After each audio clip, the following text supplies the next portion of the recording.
We looked in the last video at the refraction of light through a glass block. So just to recap, the light comes in, and if the light is travelling along the normal to this surface, so the normal to the surface, if I've just moved the block to one side, is the line at 90 degrees to the surface. So in optical diagrams, we will need to always draw our normals in order to calculate our angles of reflection or refraction, or our angles of incidence.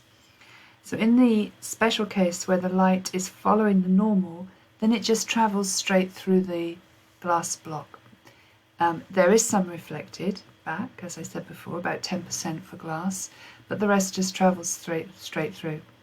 If I then start to introduce, just move the block, if I then start to change the angle of incidence, so now the normal would now be out along here, and so I have a different angle of incidence, and I can see that my light beam now is no longer following this line going straight through. It has been bent, and I still get some reflection here. And in the previous exercise, hopefully you used that information in the pictures to calculate the refractive index of this glass block. So what we're going to do now is we're going to look at a different shape, and we're leading to some very interesting technology.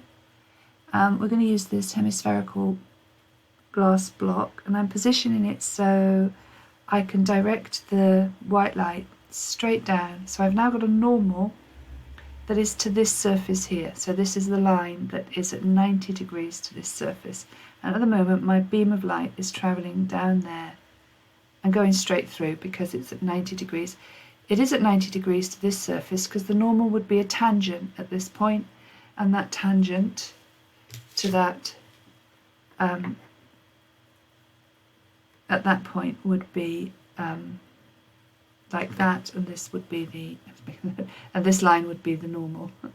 Okay, so now what I'm going to do is I'm going to start to rotate the piece of paper, and what I'm trying to do is to keep the incident beam so it's always hitting the centre of the hemispherical block. So what you can see is that as I rotate the piece of paper, actually I just remembered I need to go the other way. As I rotate the piece of paper, the angle of incidence here and this angle of refraction are not the same.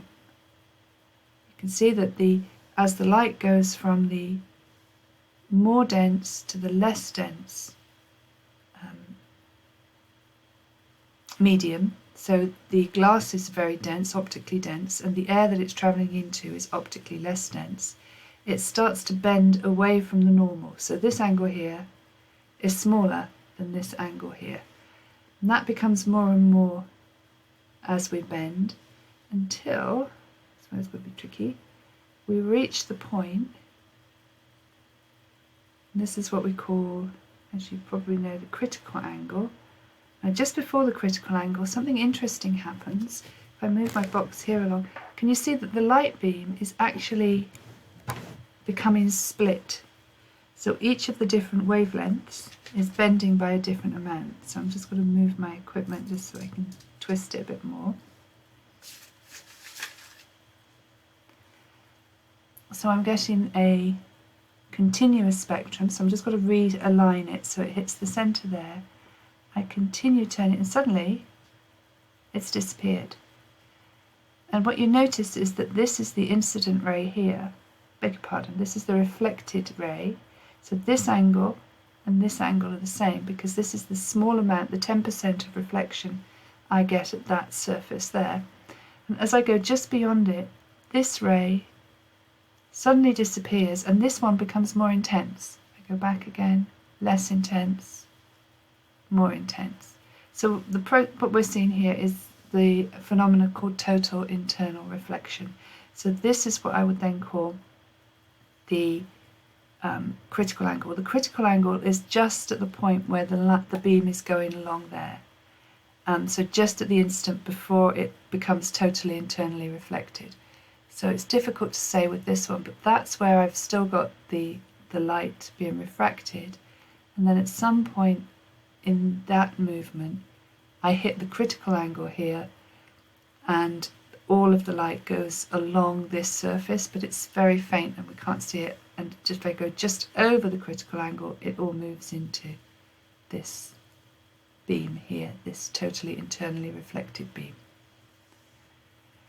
So we're going to take some pictures so that you can do some measurements from the graph paper, and you can find the critical angle, which is going to be for this particular glass block. So it's this material will have its own specific critical angle.